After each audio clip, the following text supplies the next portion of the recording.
And now for the food segment. You know, I'm not the nutritional counselor, but I do know that you can, for not a whole lot of money at all, free in fact, get some excellent advice on where you can go to get nutritional counseling.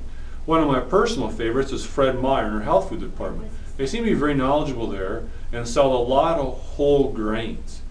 You know, in our American culture here today, we tend to eat things that are processed.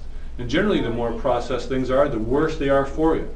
An example is white bread. You know, they start with white, wheat kernels, and strip away the hull, the good stuff on the outside, strip away the bran, throw it away or feed it to some other animals or whatever they do with it. And then they take the most unnutritious stuff in the middle, the white floury things, mix it with soybean oil that's been hydrogenated. And by the way, if you continue to add hydrogen to soybean oil, it eventually turns into plastic. Add a bunch of trans fatty acids to it, add a bunch of more yeast, add some more Crisco, throw it in the oven, cook it up, and it comes out bread. Things like that aren't very good for you. Same deal with rice. Whole grain rice, things like that are much better for you. It has the hull, great source of fiber. But no, we don't like the bran, the brown stuff. It tastes yucky, so at least my kids don't like it. So, people eat white rice. Plus it cooks in 10 minutes, not 20. But the good stuff and the stuff that makes it taste bad is the good stuff for you. So it's all a matter of taste after a while as far as what you can develop.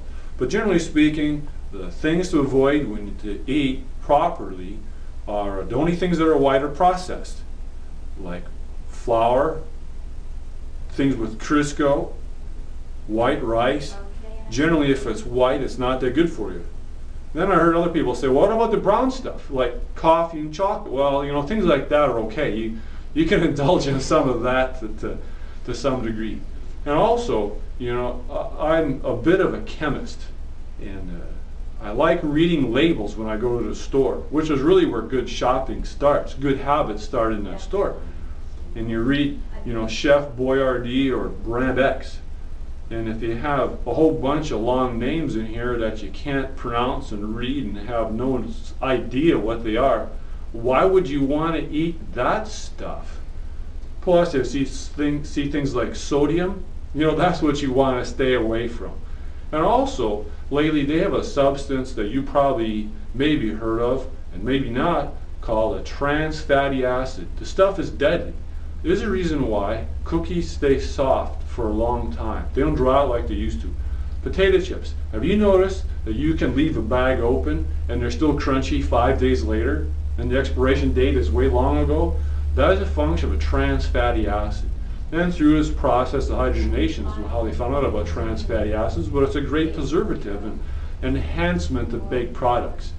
So try to avoid, at any chance that you can, a trans fatty acid.